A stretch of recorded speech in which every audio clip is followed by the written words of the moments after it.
Surat terbuka untuk Kang Deddy Mulyadi. Saya masyarakat Sumatera Barat menolak keras kehadiran KDM di Sumatera Barat. Shalom Bapak Ibu yang terkasih dalam nama Tuhan Yesus Kristus. Kembali lagi bersama saya di channel Yata Official. Kembali lagi kita akan mereaction video-video TikTok. Dalam video ini ada beragam yang akan kita reaction. Supaya kalian tidak salah paham dengan isi videonya, ya tentu saja saya mengajak kita untuk tonton sampai selesai. Dan nanti kalian paham juga seperti apa penjelasan saya dan komentar saya terhadap setiap video-video yang kita reaction.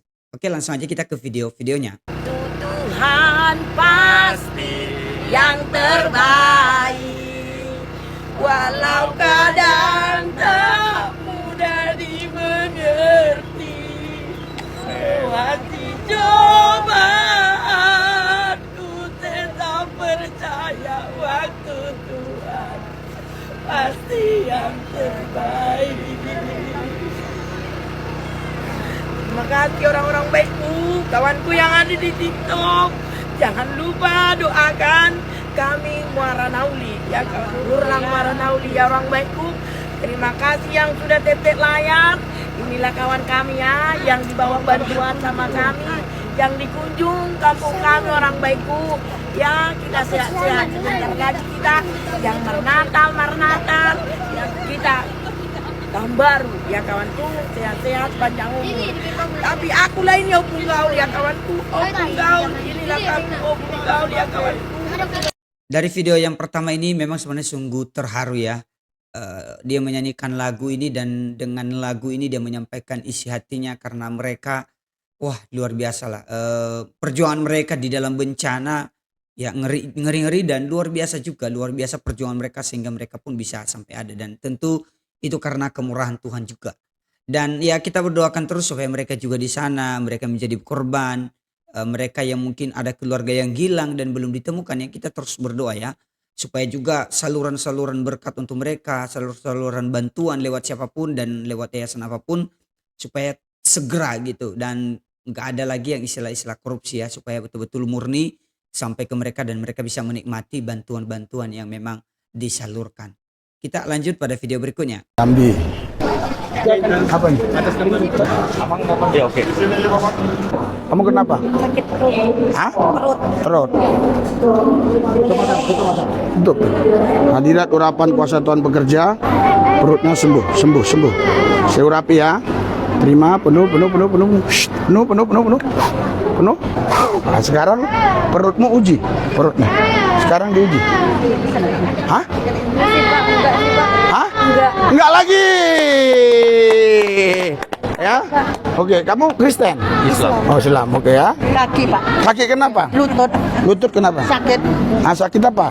Sakit embak baca. Saya tidak pernah dilarang Pak di bandara manapun. Iya, in Jesus name. Saya tahu undang-undang dalam nama. Tidak dilarang. Ini Airport Jambi. Apa ini? Atas nama Amang ngomong dia oke. In Jesus name. Pulih, sembuh, sehat dalam nama Yesus. Amin. Oke. Maaf Bapak, In Jesus name. Bapak mau doain? Oh enggak. Kenapa Bapak? dilarang di sini Pak ya. Dilarang. Bentar Pak. Sehat dalam nama Yesus. Saya tidak pernah dilarang Pak di bandara manapun. Iya, in Jesus name. Saya tahu undang-undang dalam nama Yesus. Tidak dilarang. Ini masyarakat minta tolong. Saya mendarat mereka datang. Saya mendarat mereka datang. Setiap saya mendarat di airport mana orang datang. Di Medan sampai ribuan orang. Enggak apa-apa. Ini tidak masalah Pak. Enggak apa Pak. Biar. Betul Pak. Saya enggak. Ya, masa sekian banyak bandara cuma bandara Jambi yang begini. Jangan gitulah. Ini kan tidak menghalau yang lain. Ini tidak Dalam nama Ini ada penyumbatan di otak. ini dilarang tentara. Dilarang tentara ya. Ya. Dilarang Pak ya. Oke. Ya. Nama Yesus sembuh ya. Dalam nama Yesus. Ya. Dalam nama Yesus sembuh ya. Sembuh ya. Sudah dilarang mereka ya. Ya. Mana mobil kita? Menurut saya soal kejadian ini ya, kan tadi Bapak ini kan ngomong, Pak Pendeta Resul Lubis ini kan ngomong bahwa saya berulang-ulang melakukan hal yang sama di berbagai bandara dan dia tidak pernah dilarang. Nah, kenapa di Jambi dilarang? Ya kita nggak tahu apakah ada perbedaan dengan bandara-bandara lain, kecuali ya kalau mungkin di semua bandara sudah ada larangan, oke. Nah, kalau tapi Bapak ini kan dia memberitahu kalau di bandara lain tidak ada larangan atau dia tidak pernah dilarang, justru dia diterima. Nah, enggak tahu ya, mungkin ada perbedaan aturan lah. Ya, tapi bagi saya mungkin kedepannya juga Bapak Resuli Lubis ya dengan bijaksana juga, ini kan pembelajaran juga ya, karena tidak semua tempat itu sama, itu menurut saya. Dan hanya saja ya bagi para tentara ini juga, kan Bapak ini kan bukan dia yang meminta mereka datang, orang-orang datang. Mereka yang datang sendiri kan sama dia.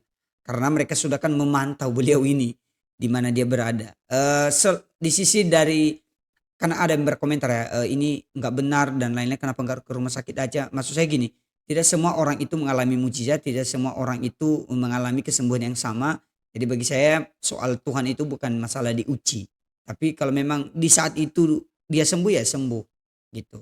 Bukan berarti dia harus datang ke rumah sakit dan ya rumah sakit nggak laku lagi, bukan itu. Karena Anda beranggapan seperti itu. Oke, kiranya juga Pak Resuli Lubis terus dipakai Tuhan untuk menjadi saluran berkat ya bagi banyak orang yang belum percaya, yang sudah percaya, dan iman orang-orang percaya makin diteguhkan. Assalamualaikum warahmatullahi wabarakatuh. Surat terbuka untuk KDM ya. Surat terbuka untuk Kang Deddy Mulyadi. Saya masyarakat Sumatera Barat menolak keras kehadiran KDM di Sumatera Barat.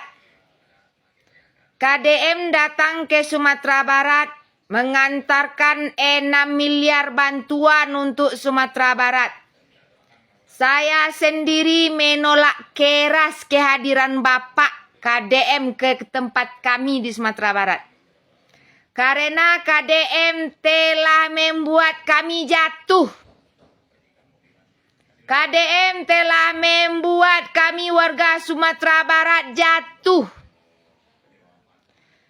Kami terlalu terjatuh. Jatuh cinta pada KDM. Jatuh hati pada KDM. Ya. Kenapa kami menolak, Pak? Karena kami takut sebuah perpisahan dengan KDM.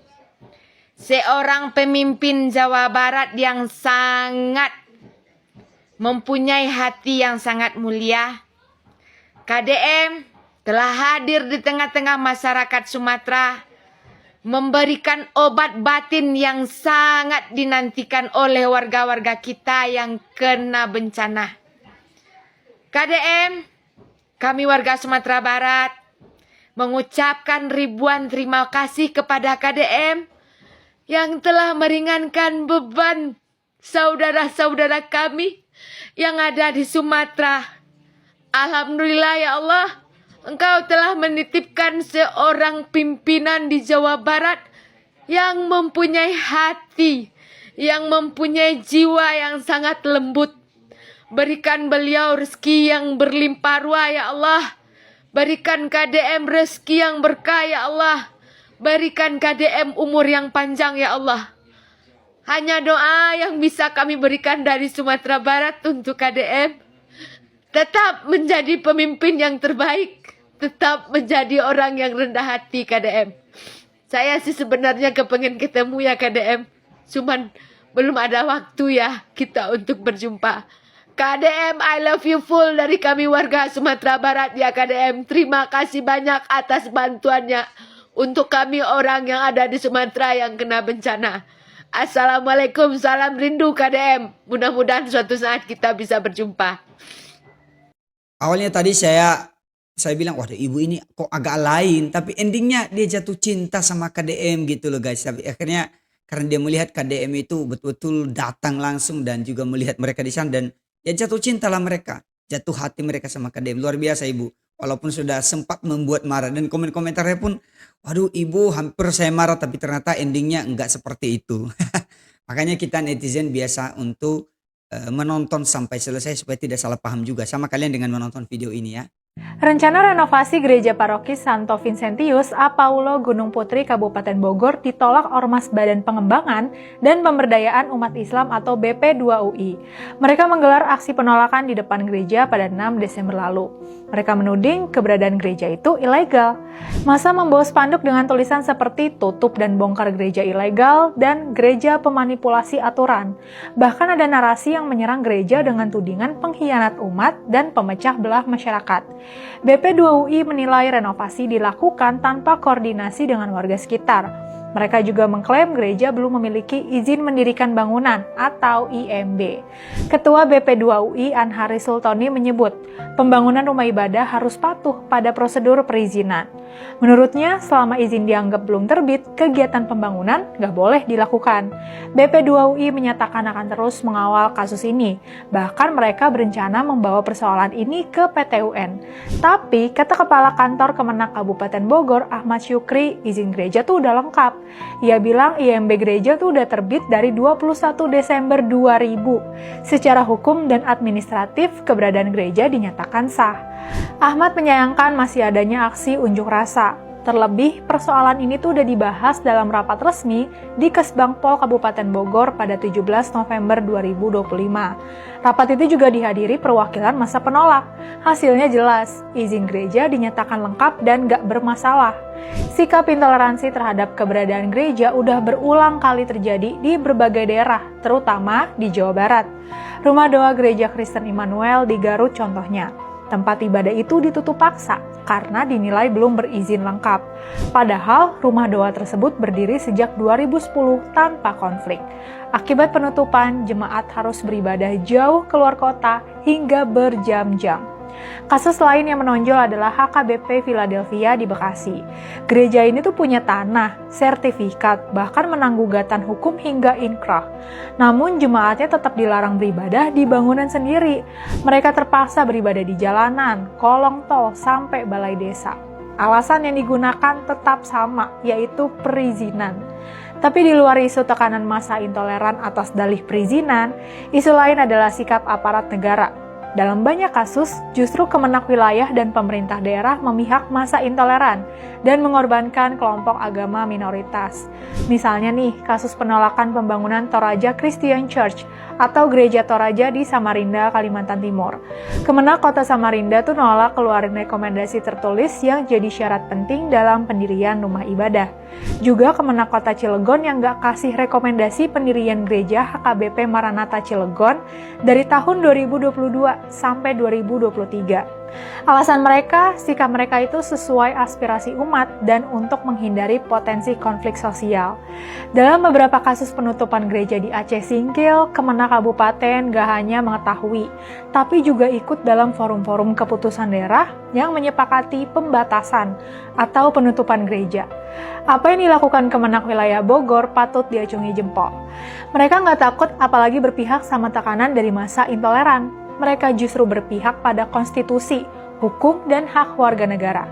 Ketika izin gereja udah dinyatakan lengkap dan sah, Kemenak gak ikut bermain aman atau ambigu.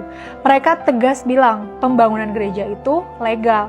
Seharusnya apa yang dilakukan Kemenak wilayah Bogor itu bukan anomali atau pengecualian. Seharusnya apa yang dilakukan Kemenak wilayah Bogor itu jadi standar nasional, bukan cuma bagi Kemenak.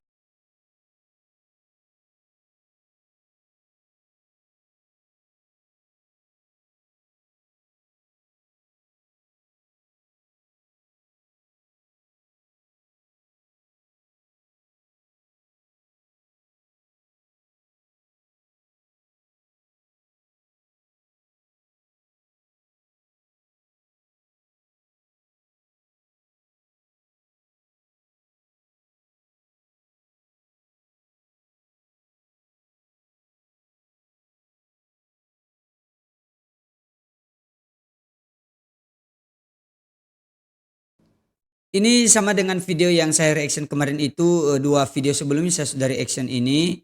Ada dari Bang Eliezer Tarigan juga dari video yang tadi soal mereka datang untuk demo dan mengatakan bahwa gereja Katolik ini ilegal. Tapi ternyata kan legal semua, IMB-nya lengkap semua. Dan akhirnya siapa yang salah coba? Kalau begini, akhirnya mereka malu sendiri kan. Jadi makanya hati-hati, jangan sampai hanya karena gereja ya kalian anti dengan yang namanya gereja. Jangan, makanya dibangunlah toleransi itu. Perlu diketahui bahwa pada tanggal 25 Desember telah ditetapkan menjadi Hari Mualaf Dunia. Refli Harun mengucapkan selamat Hari Mualaf Sedunia yang jatuh pada tanggal 25 Desember. Bismillahirrahmanirrahim. Assalamualaikum warahmatullahi wabarakatuh. Selamat Hari Mu'alaf Sedunia 25 Desember.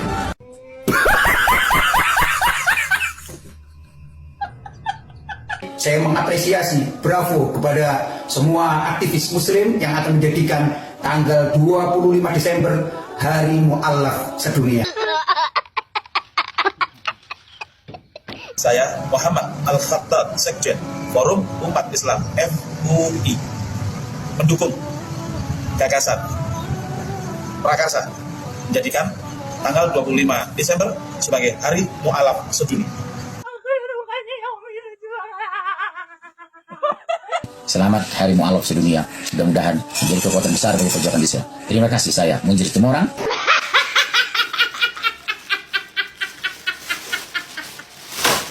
Selamat merayakan Hari Mu'alaf Sedunia. Mudah-mudahan Allah Subhanahu wa Ta'ala selalu menaungi kita dengan rahmat dan hidayah. Gimana lah ceritanya?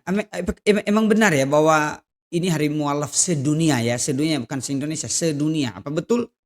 Dari mana datangnya, dalilnya dari mana, dan kemudian apakah betul sudah diteliti benar-benar? Gimana menurut kalian semua teman-teman? Silahkan komen-komen ya.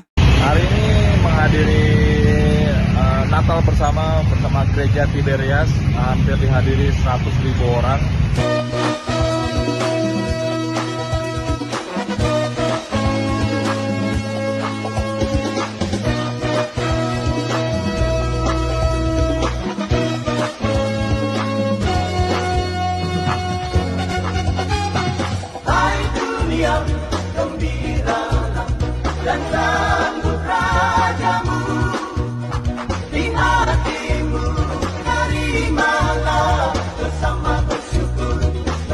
Jadi ini adalah satu rahmat.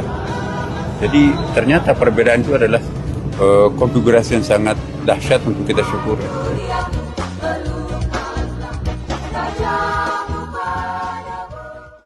Wah, luar biasa ya Bapak ini datang ya di Natal itu lah yang Natal Tiberias kemarin. Ya semoga kedatangan Pak Menteri juga lah bisa membuahkan yang baik, dan Pak Menteri juga jangan dengan motif yang lain ya, tapi semoga dia datang ya betul-betul murni dan juga membangun nanti intoleran di Indonesia ini ya.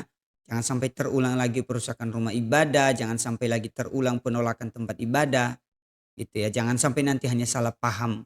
Demikian aja video kita kali ini Bapak Ibu, semoga kalian suka dengan video-video kita. Kalau kalian suka silahkan berikan like dan silahkan komen di bawah apa yang menjadi tanggapan komentar kalian tentang video ini. Sampai jumpa kembali, Tuhan Yesus memberkati kita semua. Shalom.